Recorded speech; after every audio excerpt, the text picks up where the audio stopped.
Hi, this is Cameron Curry with Kim Barham, and we're the vice chairs of the 2021 Dublin Lawrence St. Patrick's Festival. We would like to thank the Dublin Lawrence community and all of our sponsors, patrons, vendors, and civic organizations for their continued support of the Dublin Lawrence St. Patrick's Festival through the years. It's because of your financial support each year that allows us to celebrate our great city. Erin Go Bragh!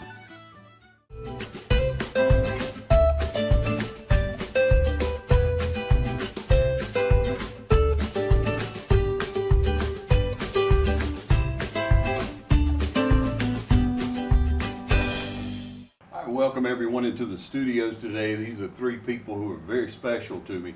Bobby, Kay, and Richie, Everly, and now Brady.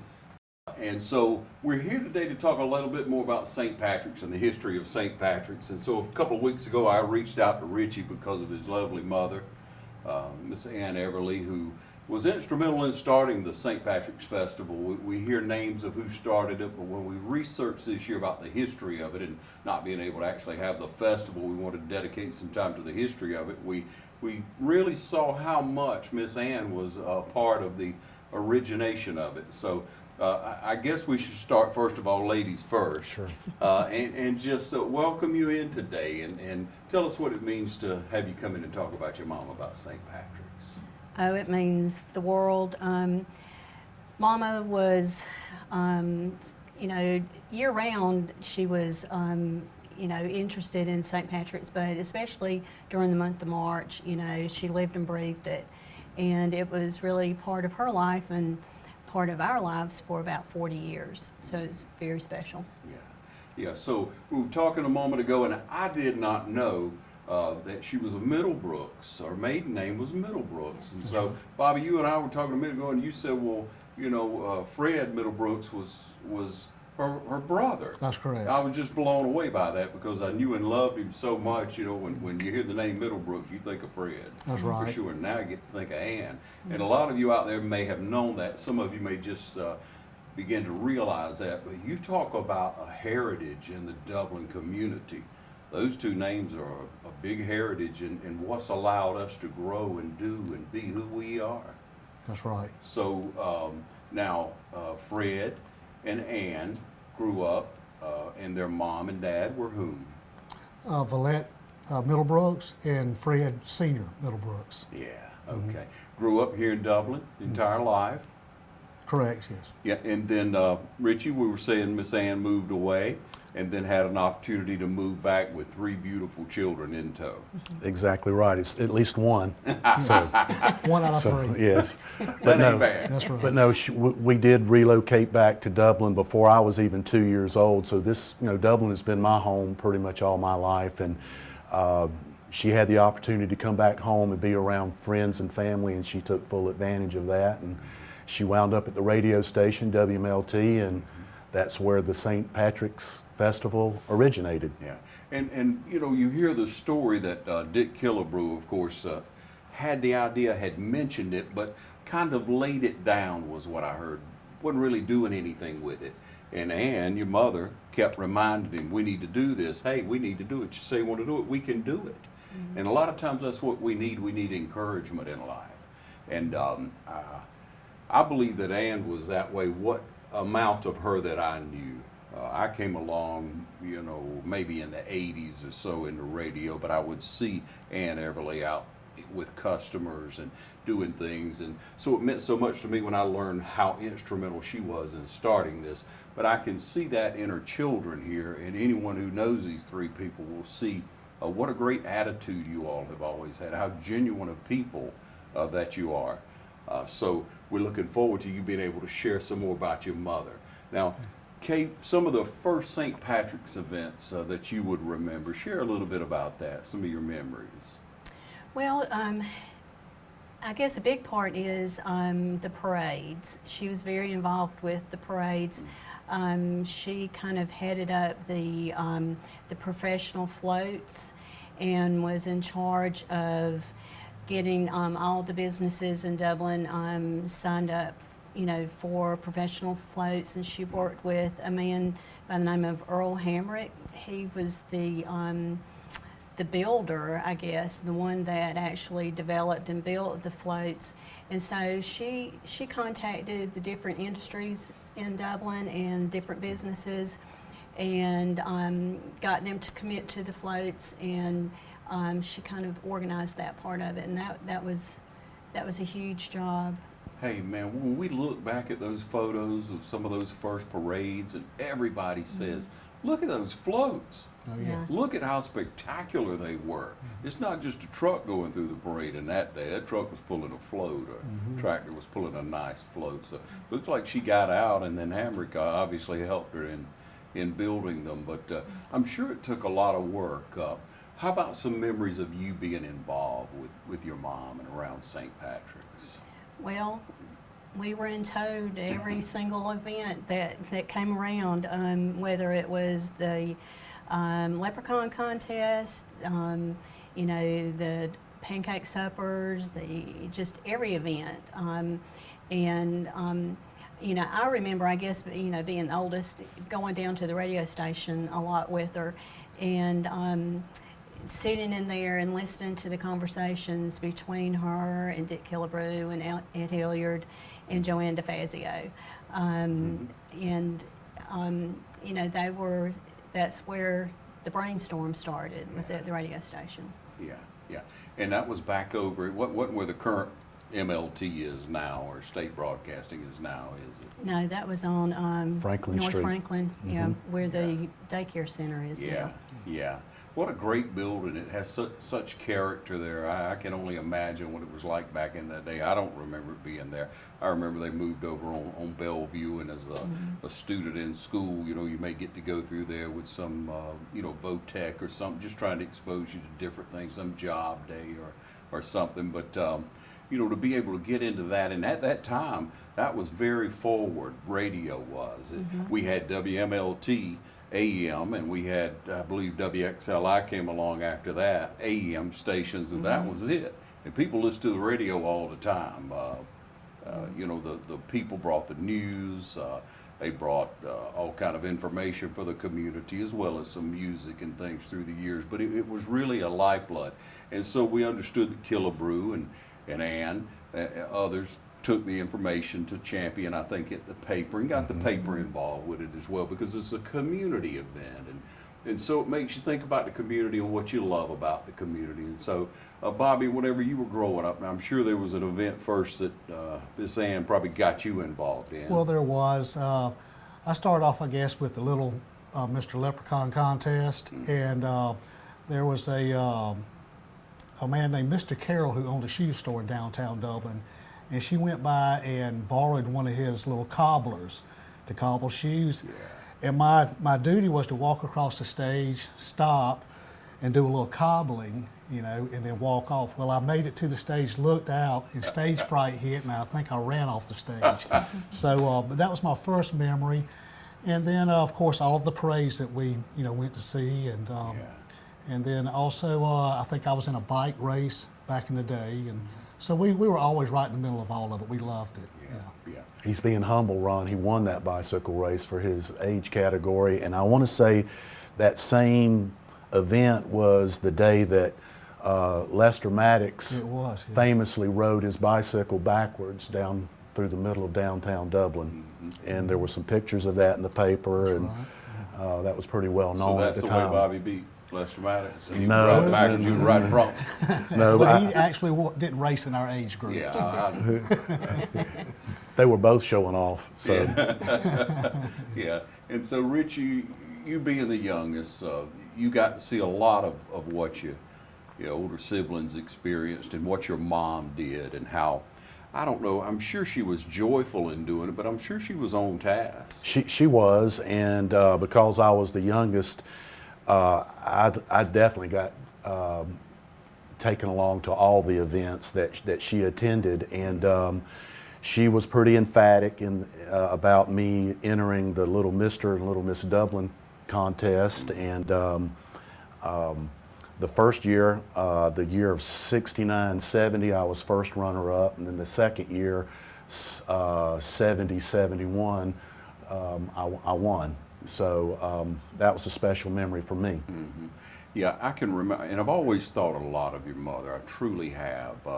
A lady that was so well thought of, because you see, if you work in a position, obviously, I'm selling ads back in the day in radio, working on the air, and you hear about people, and of course I heard about Miss Ann, but when I'd go out in the afternoon to see customers, if Miss Ann was there, I might as well move on because she was going to stay a while. They were going to visit with her, and more than likely it wouldn't do me any good to come back later if I didn't get ahead of her. It was over. But she was such a diligent person to work. Again, people respected her. You could tell, even though I didn't know her well, you could tell by the way people said her name how much they respected her and thought of her. And so I'm just sharing that with you from my own personal experience. But, you know, when going forward, you see how a community develops as we age. You appreciate people who are, I mean, real trailblazers. You know, that's what she was. She was, and she took her work very, very seriously. Well before computers came into play, we used to tease her about, she wrote everything down.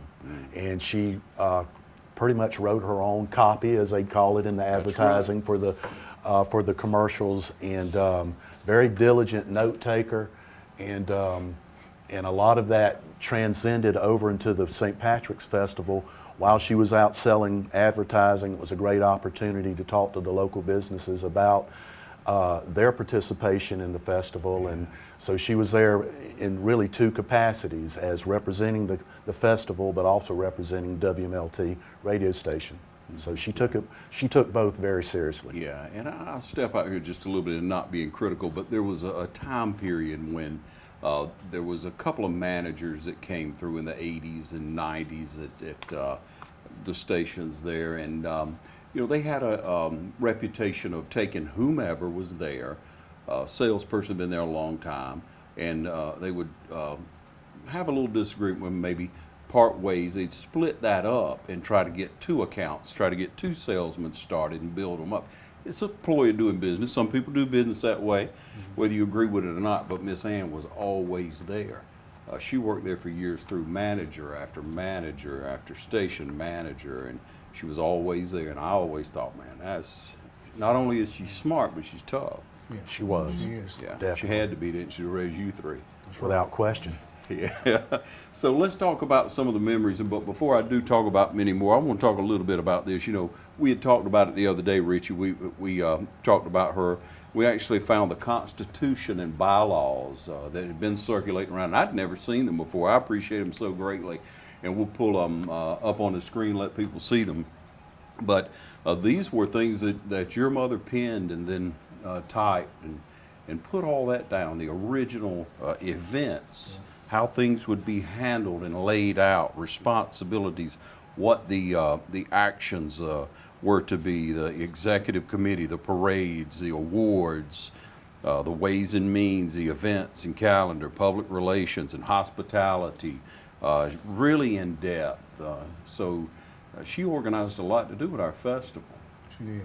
She was, as they said, she was a very determined lady, and she had the focus of like a laser. When she locked in on something, she saw it through. And so, and as busy as she was, I'll interject this part too, as busy as she was with the radio station and the festival, she also had time to get a real estate license as well as her brokerage license. Good gracious. So she stayed very busy the whole time. She was very active. Yeah. Yeah. What about some memories, Kay, that you had that maybe you see now as traits that you share with your mother? Bobby just hit on a lot of them. The determination, dedication, and independence, but also a lot of stamina. You know, like, you know, raising 3 children, working full time, and always had irons in the fire, you know, in other areas. And, you know, I don't know how she did it. Right. You know, really don't. Yeah. But, you know, she was an amazing woman. Yeah. She demanded a lot, didn't she? She had high expectations. Yeah. Yeah. And so I'm sure you contribute that desire to succeed that she had, that drive that Miss Ann Everly had. So y'all's success today. That's true. And recently, it's funny that you mention that, but recently I've been thinking about that because my daughter just got her RN degree, just finished nursing school, and you know, it's a very hard program, and through all of that, you know, I was teasing her just recently. I told her, I said, it's in your DNA. Yeah. You know. I love it. Yeah. We'll take a short break and be right back, everyone. Dr. Collins Courtang and the City of Hope Heart and Vascular Center reminds you that February is Heart Health Month. Did you know that cardiovascular disease is the #1 killer of women in the United States? There's no need to put off an examination. Cardiovascular disease kills more women than cancer. One woman dies every 80 seconds in the United States due to cardiovascular disease. Cardiovascular disease can affect women of any age. Dr. K specializes in internal medicine, echocardiography, nuclear cardiology, general adult cardiology, and interventional cardiology. Other areas of expertise include acute and chronic heart attack management, peripheral interventions to save legs from being amputated, heart rhythm abnormalities like atrial fibrillation. At City of Hope Heart and Vascular Center, we do your heart right. Call for an appointment today at 478-353-1970. Accepting new patients and walk-ins.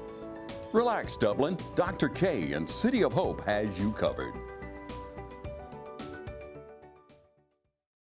I'm Heath Richter, and we just want to invite everybody to come on down to the Houston Clinic and check us out at our new facility. We've been in Dublin for a while now, obviously, but have a new office here, and we'd just like you to come down and see some of the new stuff we're offering. And if you need to get checked out, we'd be glad to do that for you. We've got able to do some ultrasound-guided injections now, and physical therapy, and just a little bit better space, so hopefully we can get you in and out of here a little bit quicker. Come by and see us today at our brand new location, the Houston Clinic, Medical Drive in Dublin. Welcome you back. We're talking about the history of St. Patrick's with the Everly family. And so we look at the extended family that you have now. There are a few Middlebrooks still running around here that y'all are kin to, and I think they're staying out of trouble like y'all are. So there must be something in the genes. There really had. We were talking about that before we went to break. And so how many children do you have, Kay? I have one. Callie, she's 24 years old. Yeah. How about you, Bobby? I have two. Parker, he's 18, be 19 in just a couple of weeks. Yeah. And then Peyton, and he's 12. All right. Still bringing them up. Yes, sir. Hey, it keeps me young. Yes. It'll do that. It does have to. Yeah. Richie? My wife Faye and I, we borrow nieces and nephews and spoil them and send them back home like grandparents. So And you're good at it. we try. Yeah. We try. Yeah, you try your best. They're good. So we've been talking throughout the program, ladies and gentlemen. You may have noticed this beautiful jacket here.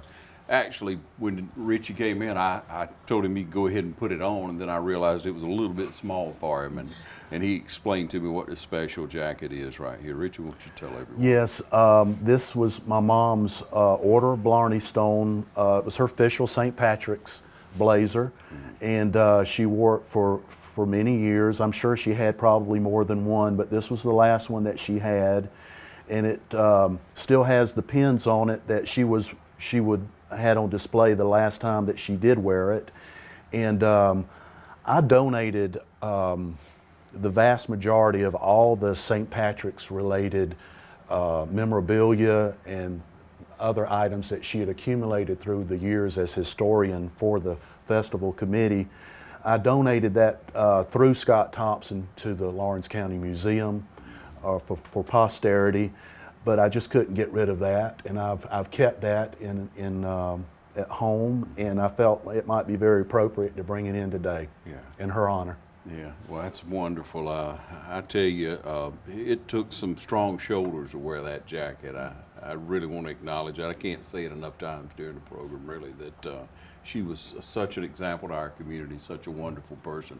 And look how we prospered because of it, the economic development and the income that it brings into our community, Yes. the notoriety around the state. I even had some college kids call me recently, want to know where we having it this year because it's so limited on things to do. They were going to come down and hang out and see what's going on. So I guess they'll have to look forward to next year like the rest of us. But we celebrate together apart this year for St. Patrick's, and we reminisce on many special things. Can you remember maybe going back to some of the original maybe awards banquets that you would have gone to? Where would those have been held? Maybe pancake suppers, where would those have been held in the early times? Little Miss Dublin, Mr. Dublin, where would those have been held? Bobby, you remember those? I do. I remember some of the events really being held at the VA. They had a lot of things going out early on, and they would have different events out there. I think through maybe a week or two of different events. I remember going to the old Dublin High School, and I believe it turned into the junior high school. Yeah. I believe there's pancake suppers held there, Yeah. if I remember correctly. And That's so right. there were always things to do, and Mom and them had the foresight, thankfully back then, to realize to bring businesses in, that it was a money maker for the whole community. And I think that helped for not just Dublin to benefit, but also Lawrence County and others outside. So. Now, Billingsley, I believe, was with the VA. That's right. And so he was reached out to try to help, organize and make it into an event that would actually succeed. And I believe Mr. Bass was one of the first people He was. also involved. He was. Tell me what you know about that. Well, I recall that on the front end, it was pretty much Mr. Hilliard and Mr. Champion leading the show, so to speak, and then Billingsley was the first person that was asked to serve. I remember, again, Dr. Bass serving as chair of the festival. I remember Cecil Passmore maybe being the first president of the Order of Shillelagh that was created to help support the festival, which was a year later, the Order of the Blarney Stone was created. And again, in efforts to support the festival. And I remember some of the notoriety and I guess you'd say publicity that was created. I recall it being mentioned on the Johnny Carson show because Johnny's drummer, Ed Shaughnessy, he came down and played the drums at what used to be the Golden Corral over by the, Captain D's, Okay. over in that area, and they used to have some big band type music as part of the festival as well, and Ed Shaughnessy came in and he played the drums with an all-star jazz band. So again, just another example of the type of, I guess you'd say, publicity that Dublin and Lawrence County was gaining as a result of the festival. Now, when you all, I'm sure, when your mom got up in age, or possibly when she passed, you start going through things and you look at a lot of St. Patrick's things. Do you remember going through any of the things that maybe just stood out to you, was a special memory, or took you back, Bobby? Well, just all the notes, because there was so much that she compiled through the years. Everything from the old bulletins to tickets to the events, and it was just a lot of information that she kept, and I believe she kept it for like 22 years. And so Richie and Scott Thompson got together. I believe that it's been donated now to the Dublin City Museum for everyone to go down and share. Yeah. Okay. Same thing. She had these big boxes, and like Richie was saying, newspaper articles, clippings, her handwritten notes. Like Bobby said, any programs for any of the events, whether it was like Miss Dublin pageant or anything like that, she kept everything. She had that, and every year she would bring it out, and she would sort through it, but every year she also added to it. Yeah. And like they said, now it's at the museum. Yeah. If you had to maybe zone in on a couple of accomplishments there, things maybe she brought up a little bit more than others, would there be some, Richie, that she'd be very proud of? Well, the one thing that I'm very proud of, and I'm also at the same time a little embarrassed because it's a little fuzzy in my recollection, one of the award banquets that I was her date that night, and what I can't remember, Ron, was it the Golden Shillelagh or honorary leprechaun. I don't recall which one of the, it was one or the other. Honorary Blarney Stone Award. But it was a major award, and it was because of her role as historian. And the part that stands out to me, and I'm the most proud of, is because she was there from the onset, she was the perfect person to serve as an historian, because she was there from the onset. She was a diligent note taker, kept excellent records, and again, I don't think they could have picked anybody better to serve as historian. And she did it for many years, and she did it very faithfully, and she did it very, I think, completely. And for that, I'm very, very proud of that role that she had. Yeah. Any memory, Kay, that stands out? Maybe some things she talked about a lot in repetition. You know, we have favorite things in our lives that, you know, memories of maybe people coming to town, an entertainer, a dignitary, or, you know, something that she especially enjoyed about the radio station even. Well, there were several, I guess you'd say movie stars that came, that were like grand marshals of the parades. You know, I think one of the things that I think most about with her is that she was never front and center. You know, she was always behind the scenes. Working, and a lot of her work was never seen by people, but it was very hard, you know, detailed work and very instrumental work, you know, that I think that things could not have progressed the way that they did without her having done what she did. You know, she never got Woman of the Year or Senior Citizen of the Year or anything like that. She did get the award that Richie was talking about, but that suited her because she wasn't in it for any type of recognition or anything.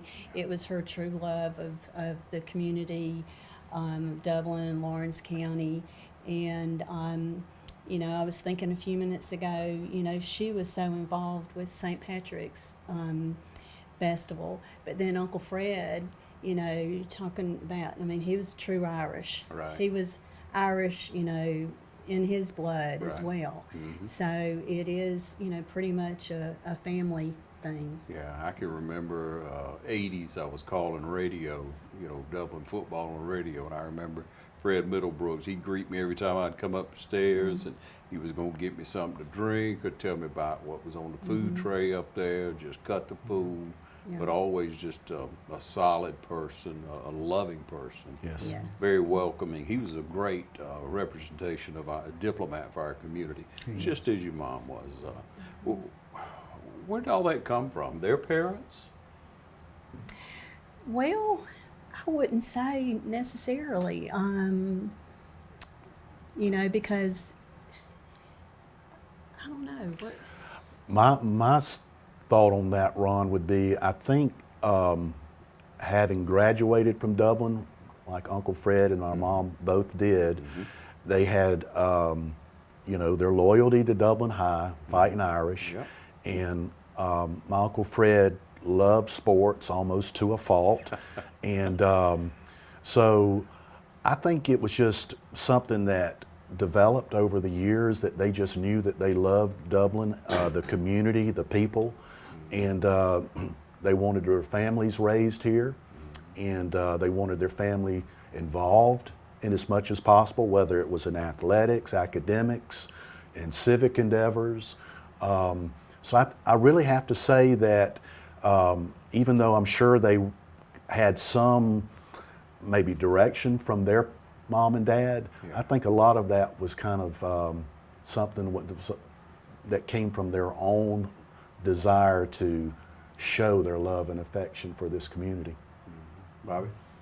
Yeah, I think like Richie and Kay were saying, it's you know, I believe they just brought it on themselves. It's a love of community, and then also at that time of year for St. Patrick's, it was kind of a special time for everyone. You know, it was just kind of everyone got together. It was a special event for Dublin.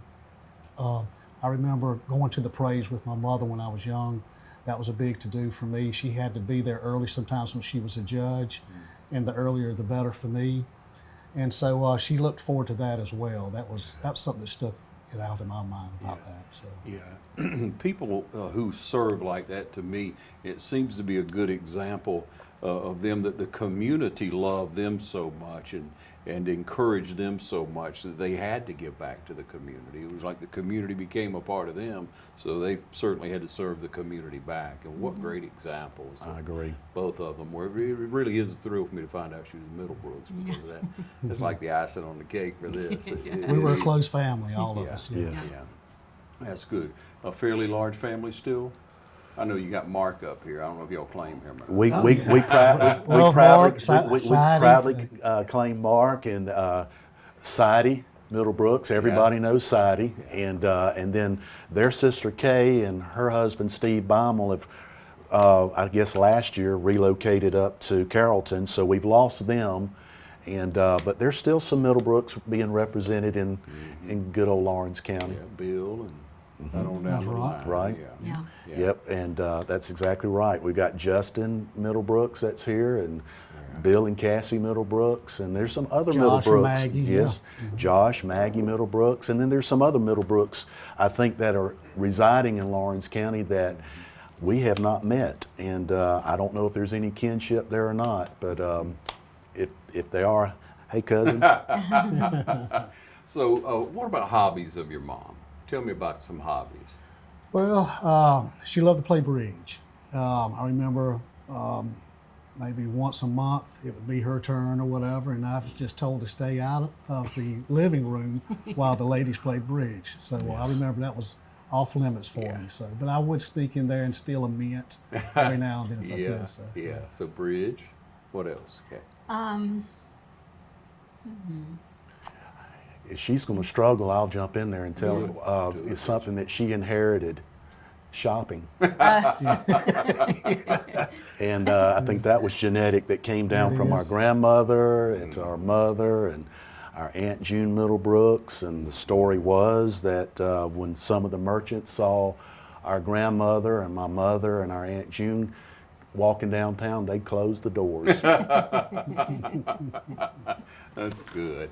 Hadn't downtown grown so much? I bet if I wish they could see it. now. Yes. Yeah, sure did. I wish they could see it. The way it's been revived, Yeah, they did an excellent job. And I contend that had it not been for people like Ann that have worked so hard through the years, that wouldn't happen. There's no way it would happen, because our community would just, people wouldn't love our community so much that they would want to stay here. They'd want to come back after college. They want to be a part of it and know what it does to bring up your family here.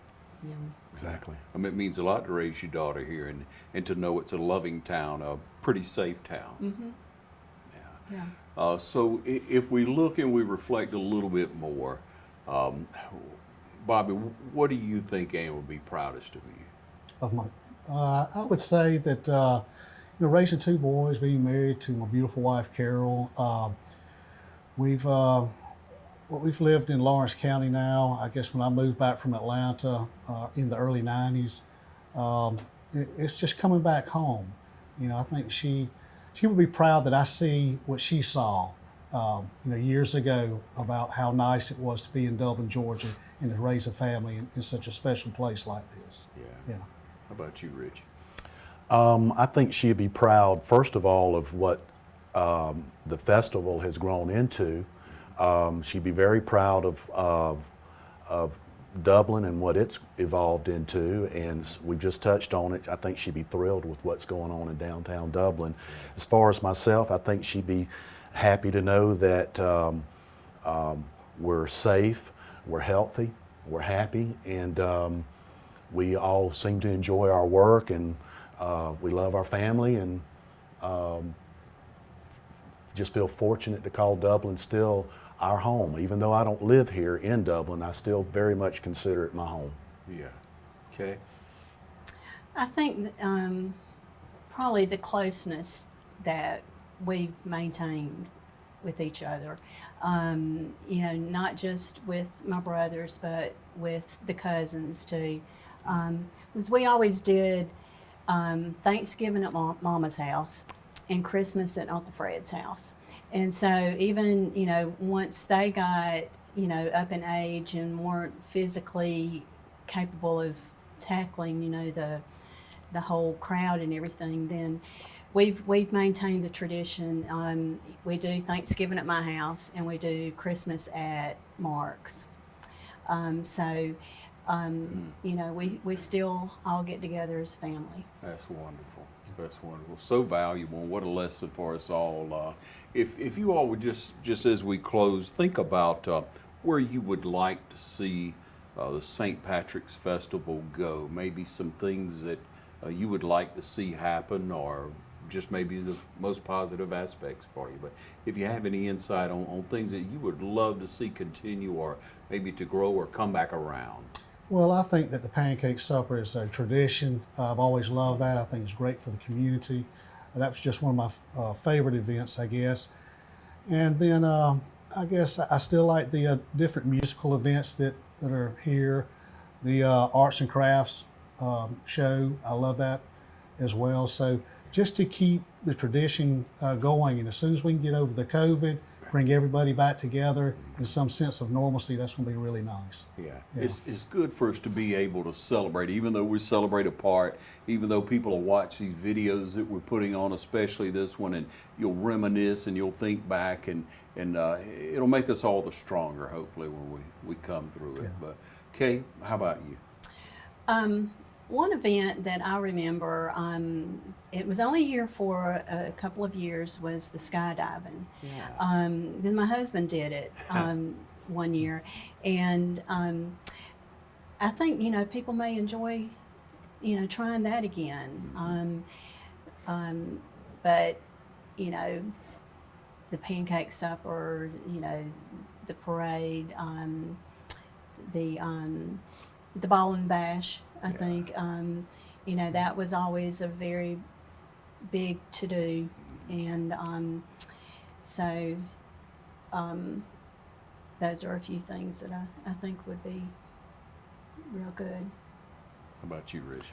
One thing that, outside of what Kay and Bobby have already mentioned, one event that came into play that I thought was really neat and kids of all ages really seemed to enjoy it was when they were doing the hot air balloons. And we didn't have that in the earlier part of the festival, and whenever that became introduced and became part of the festival, it seemed to be very much anticipated, very well attended, and let's face it, you just don't get to see hot air balloons that often. Right. And but the coolest aspect of the festival to me is that the timing of the year, spring has sprung.